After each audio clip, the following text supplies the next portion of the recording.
What's up, guys, and welcome back to my reading journey. Hope we're all doing absolutely fine. And today we're going to continue with the letter 117 on real ethics as superior to syllogistic subtleties. So, let's move on and continue. You will be fabricating much trouble for me, and you will be unconsciously embroiling me in a great discussion and in considerable bother if you put such petty questions as these. For in settling them, I cannot disagree with my fellow Stoics without impairing my standing among them, nor can I subscribe to such ideas without impairing my conscience. Your query is whether the Stoics believe is true, that wisdom is a good, but that being wise is not a good. I shall first set forth the Stoic view, and then I shall be bold enough to deliver my own opinion. We of the Stoic school believe that the good is corporeal because the good is active, and whatever is active is corporeal. That which is good is helpful, but in order to be helpful, it must be active. So, if it is active, it is corporeal. They, the Stoics, declare that wisdom is a good.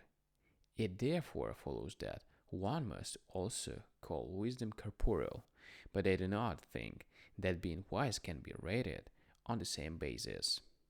For it is incorporeal and accessory to something else, in other words, wisdom. Hence, it is in no respect active or helpful. What then is the reply? Why do we not state that being wise is a good? We do not say so, but only by referring it to that on which it depends. In other words, wisdom itself.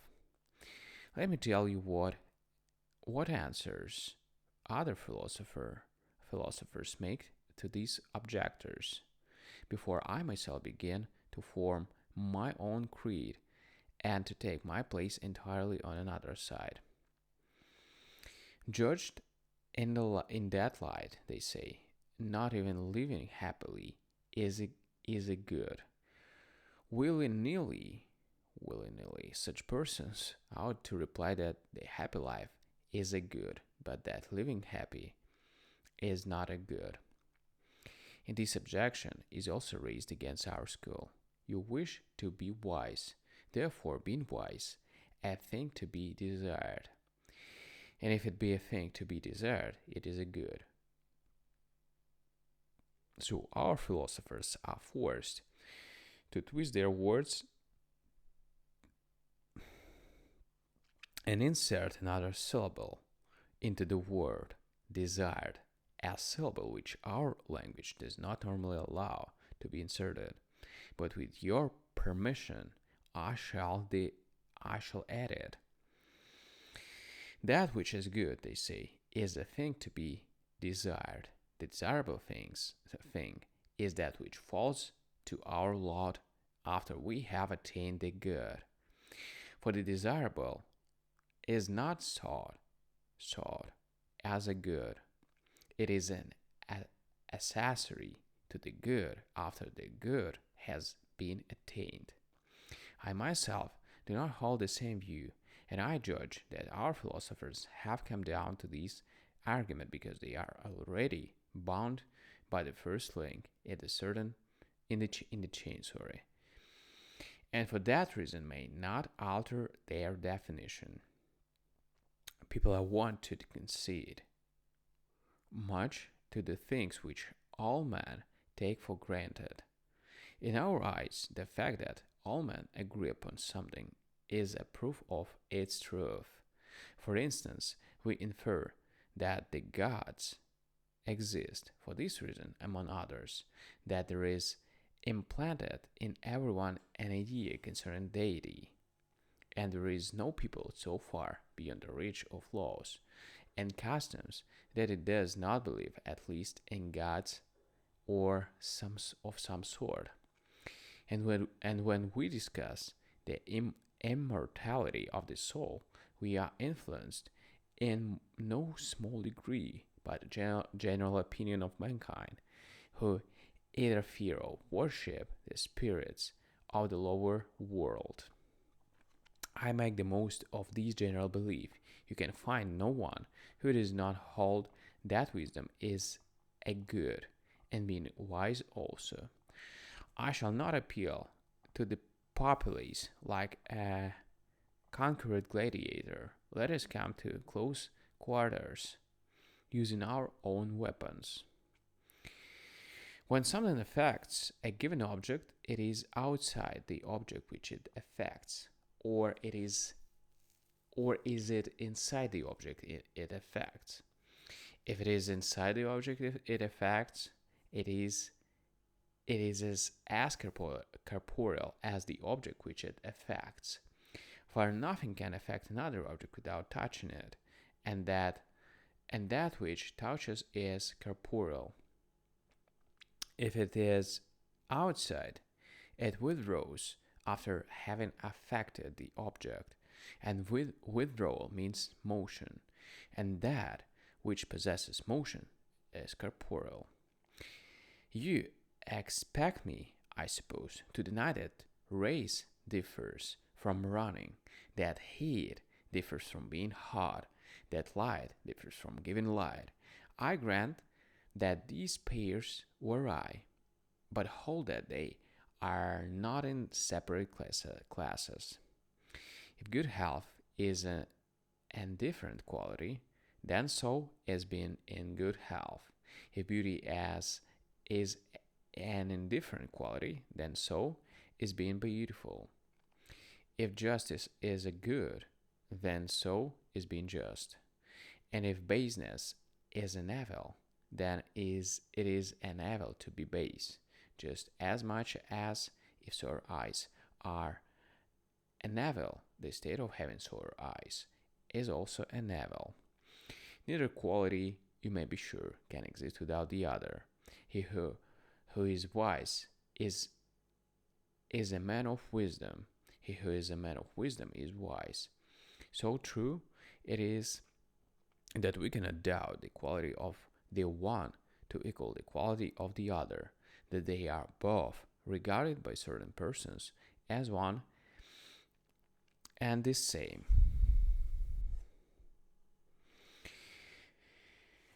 Here's a question, however, which I should be glad to put. Granted that all things are either good or bad or indifferent, in what class does being wise belong? People deny that it is a good, and as it obviously is not an evil, it must consequently be one of the media. But we mean by the medium, or the indifferent quality, that which can fall to the lot of the bad no less than to the good, such things as money, beauty, or high social position.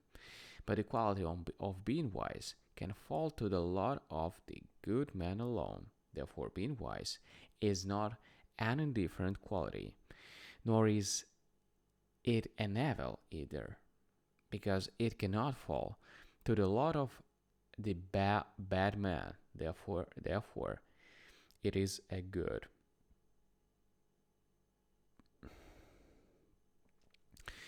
That which the good man alone can possess is a good.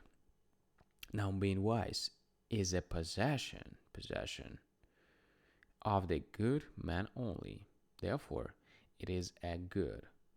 The objector replies, it is only an accessory of wisdom. Very well, then, I say, this quality, which you call being wise, does not actively produce wisdom, or it is a passive concomitant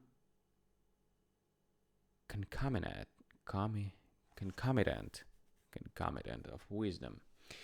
It is corporeal or in either case. For that which is acted upon, and that which acts are alike corporeal, and if corporeal, each is a good. The only quality which could prevent it from being a good would be incorporeality. The Peripathetics believe that there is no distinction between wisdom and being wise, since either of these implies the other also.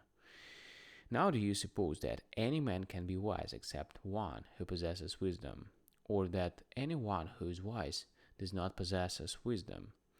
The old masters of dialectic, however, distinguish between these two conceptions.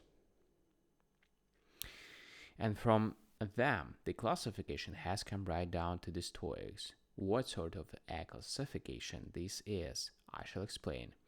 A field is one thing, and the possession of the field another thing. Of course, because possessing the field refers to the possessor, rather than to the field itself. Similarly, wisdom is one thing and being wise another. You will grant, I suppose, that these two are separate ideas, the possessed and the possessor. Wisdom being that which one possesses, and he who is wise its possessor. Now wisdom is made perfected and developed to the highest and best degree, for it is the art of life. And what is being wise? I cannot call it mind perfected, but rather that which falls to the lot of him who possesses a mind perfected. Thus, a good mind is one thing, and the so-called possession of a good mind another.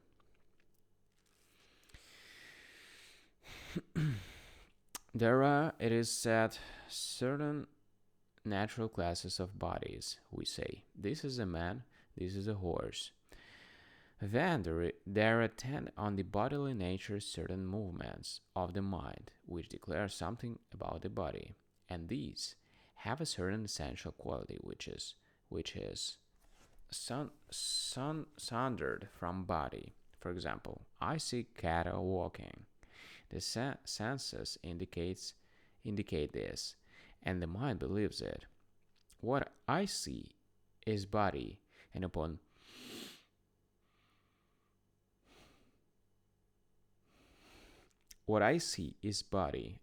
these I concentrate my eyes and my mind.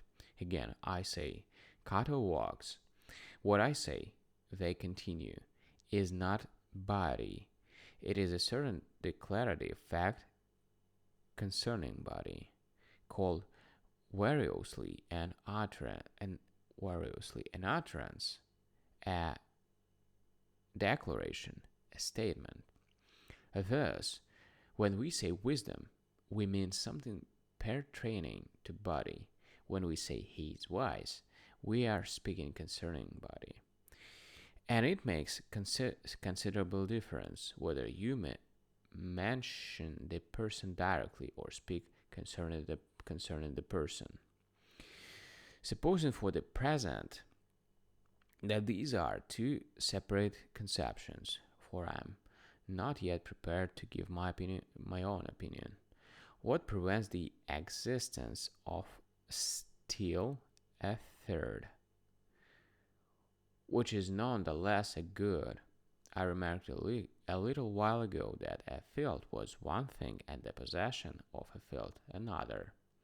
Of course, the possessor and possessed are of different natures. The latter is the land, and the former is the man who owns the land. But with regard to the point now under discussion, both are of the same nature, the possessor of wisdom and wisdom itself. Besides, in the one case, that which is possessed is one thing, and he who possesses it is another. But in the case, the possessed and the possessor come under the same category. The field is owned by virtue of law, wisdom by virtue of nature. The field can change hands and go into the ownership of another, but wisdom never departs from its owner. Accordingly, there is no reason why you should try to compare things that are so unlike one another. I had started to say that these can be two separate conceptions, and yet that both can be goods. For instance, wisdom and the wise man being two separate things, and yet granted by you to be equally good. And just as there is no objection to regarding both wisdom and the possessor of wisdom as goods, so there is no objection to regarding as a good both wisdom and the possession of wisdom. In other words, being wise. For I only wish to be wise, to be a wise man in order to be wise. And what then? Is not that thing a good without the possession of which a certain other thing cannot be a good? You surely admit that wisdom, if given without the right to be used, is not to be welcomed, and wherein consists the use of wisdom in being wise. That is its most valuable attribute. If you withdraw this, wisdom becomes superfluous. If processes of torture are evil, then being tortured is an evil. With this reservation, indeed, that if you take away the consequences, the former are not evil. Wisdom is a condition of mind perfected, and being wise is the employment of this mind perfected. How can the employment of that thing not be a good, which without employment is not a good? If I ask you whether wisdom is to be desired, you admit that it is. If I ask you whether the employment of wisdom is to be desired, you also admit the fact, for you say that you will not receive wisdom if you are not allowed to employ it. Now that which is to be desired is a good. Being wise is the employment of wisdom, just as it is of eloquence to make a speech, or of the eyes to see things. Therefore, being wise is the employment of wisdom, and the employment of wisdom is to be desired. Therefore, being wise is a thing to be desired, and if it is a thing to be desired, it is a good.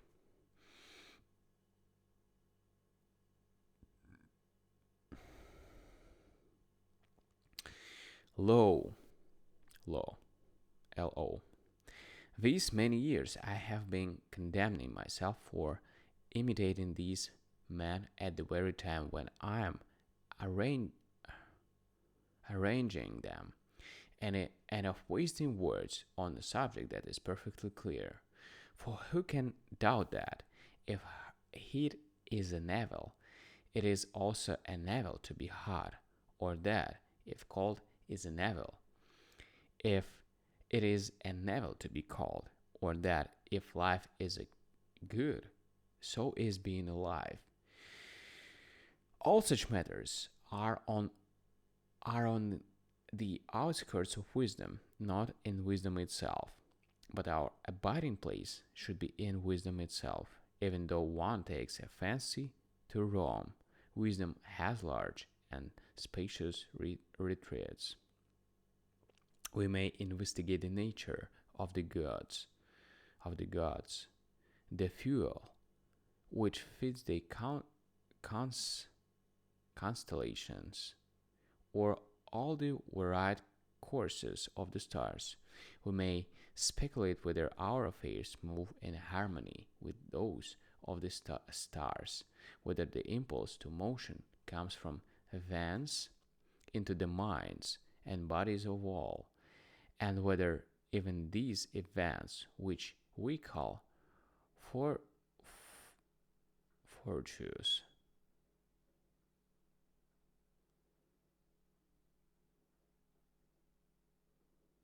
for fortitudes, fortunes,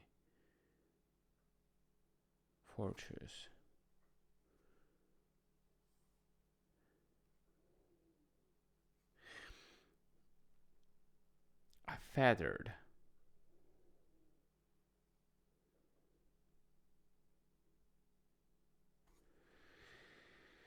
and whether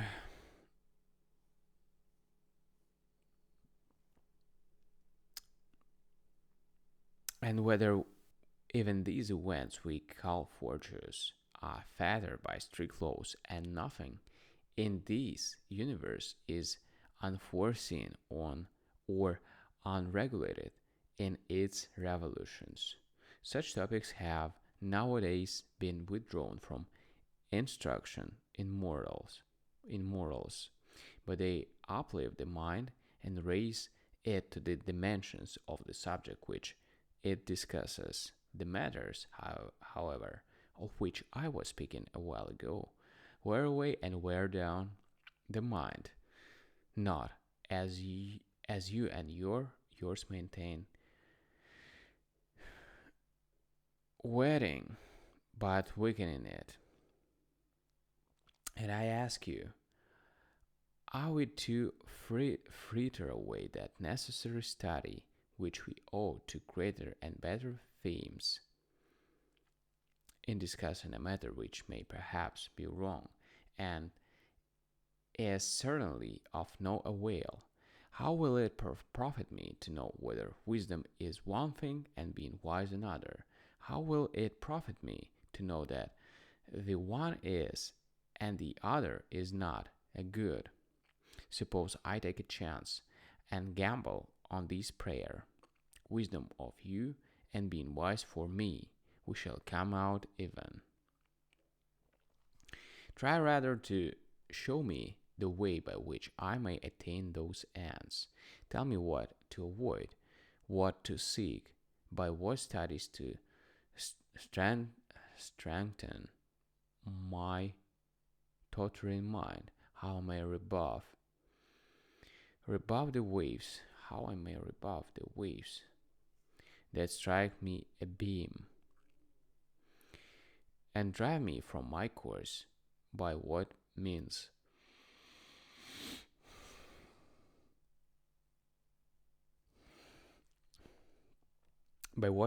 I may be able to cope with all my evils, and by what means I can be rid of the calamities that have in plunged plunged in upon me, in those into which I myself have plunged. Teach me how to bear the burden of sorrow without a groan on my part, and how to bear prosperity without making others groan. Also, how to avoid waiting for the ultimate and inevitable end, and to beat a retreat of my own free will when it seems proper to me to do so. I think nothing is baser than to pray for death. For if you wish to live, why do you pray for death? Wish to live life.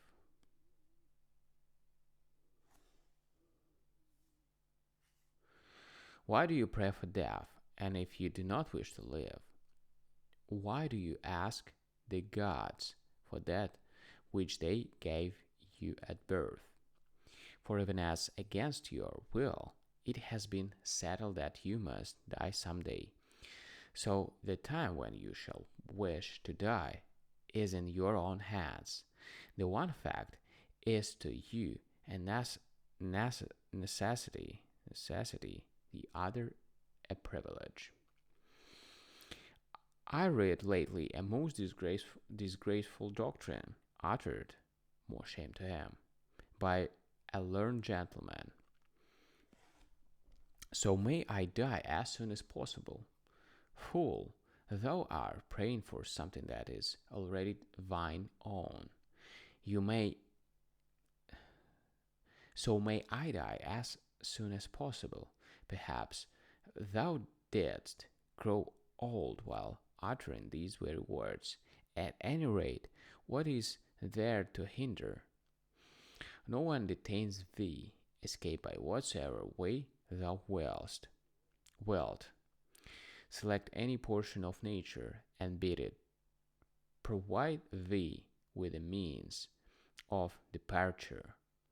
These, namely, are the elements by which the world's work is carried on: water, earth, air.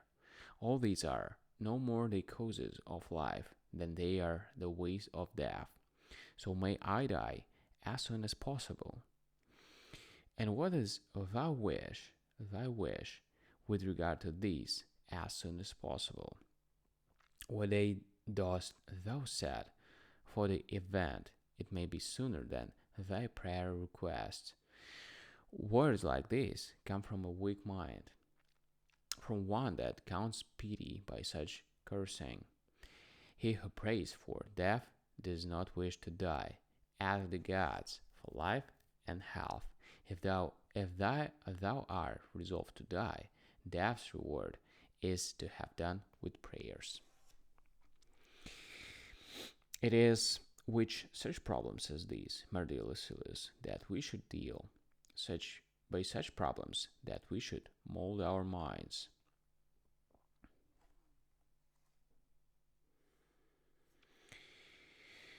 This is wisdom. This is what being wise means. Not a bandy empty subtleties and in idle and petty discussions.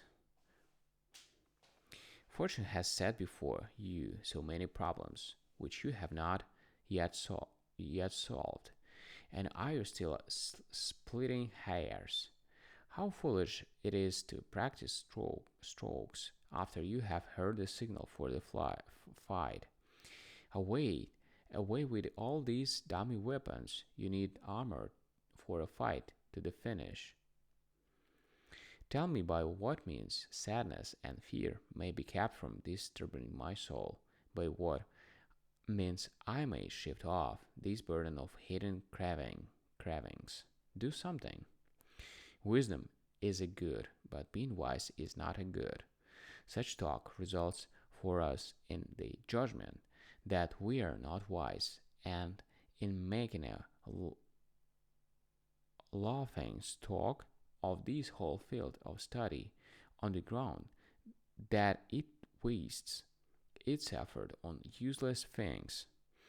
Suppose you knew that this question was also debated, whether future wisdom is a good. For I beseech you, how could one doubt whether barns do not feel the weight of the harvest that is to come, and that boyhood does not have premonitions of approaching young manhood by any brawn and power? The sick person in the intervening period is not helped by the health that is to come, any more than a runner or a wrestler is refreshed by the period of repose that will follow many months later. Who does not know that what is yet to be is not a good, for the very reason that it is not yet to be?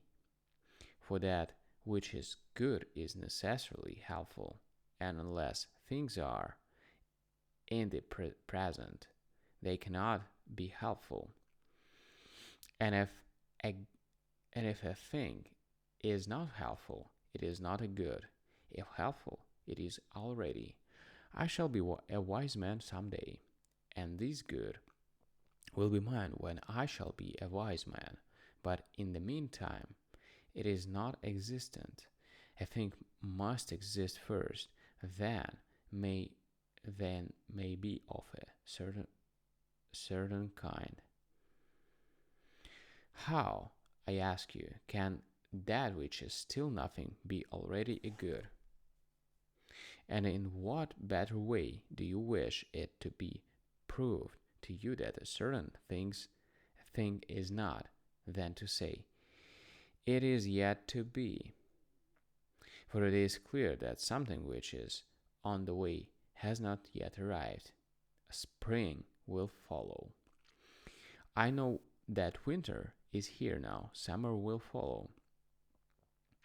I know that it is not summer. The best proof, to my mind, that a thing is not yet present is that it is yet to be.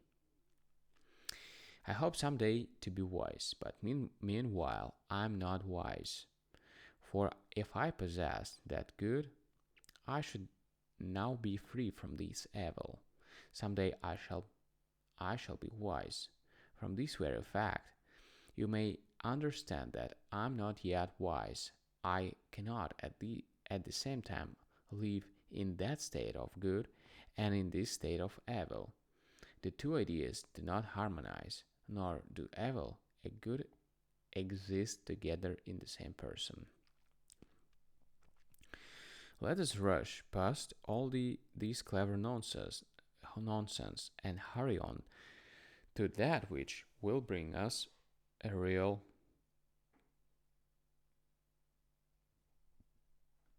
which will bring us real assistance.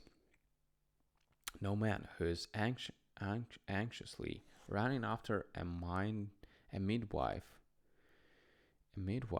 for his daughter, in her birth pangs, will stop to read the praetor's edict or the order of events at the games. No one who is speeding to save his burning house will scan a checkerboard to speculate how the imprisoned peace can be freed. But good heavens, in your case, all sorts of news are announced on all sides. Your house afire, your children in danger, your country in a state of siege, your property plundered. Add to these shipwreck, earthquakes, and all other objects of dread.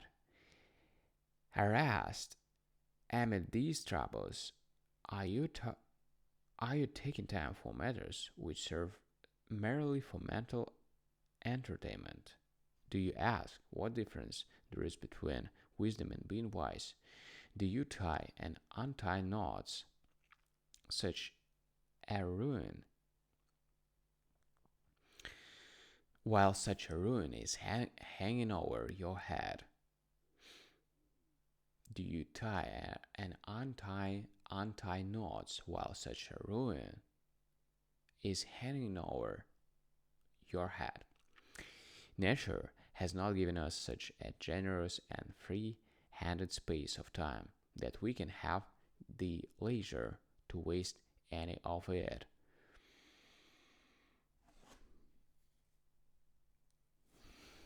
Mark also how much is lost even when men are very careful. People are robbed of one thing by ill health, and of another by illness or in the family.